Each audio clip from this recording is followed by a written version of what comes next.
Hi అండి, మన గార్డెన్లోకి కొత్త మొక్క అయితే వచ్చిందండి. ఈ మొక్క పేరు మిరాకిల్ ఫ్రూట్ అంటారు.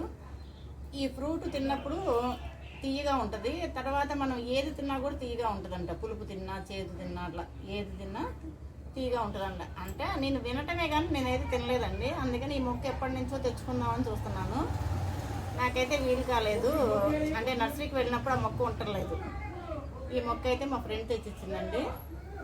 దీన్ని బాగా పెంచి కాయలు కాసినాక మీకు చూపిస్తాను. పాపం ఎట్లా మోసుకొచ్చిందో, చాలా రేట్ ఉన్నది. రాజమండ్రి నుంచి తాడి చాప్ పంపించారండి. చిన్నప్పుడు బాగా తినేదాన్ని. చూడండి ఎంత బాగుందో, చెక్క పొరలుగా ఇట్లా వస్తుంది.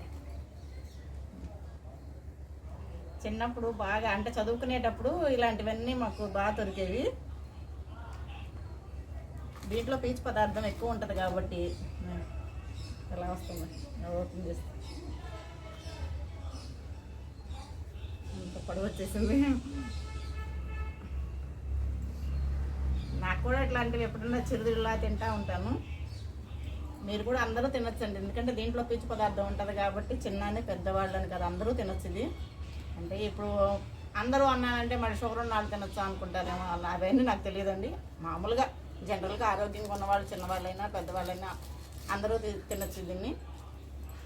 తర్వాత ఇవైతేనండి నేను పావులాకి 5 ఏమో అట్లా రసగుల్లా అని దొరికేవి మేము చిన్నప్పుడు. ఇదైతే నిన్న నేను తెనాలి వెళ్ళినప్పుడు తెచ్చుకున్నాను. కాకపోతే పైన ఇంకొంచెం పంచదారలాగా ఉండేది మేము చదువుకునేటప్పుడు. ఇప్పుడు కొంచెం మామూలుగా అనిపిస్తుంది రసగుల్లా. ఇది ఒకటైతే తెచ్చుకున్నాను. అప్పుడు ఉన్నట్టుగా అయితే లేదండి ఇది. అప్పుడు చాలా బాగుండేది. ఇది చూడగానే కొనుక్కోవాలనిపించింది, తీసుకొని వచ్చాను. అంటే ఇప్పుడైతే ఈ మొక్క పెట్టుకుంటానండి. మీరు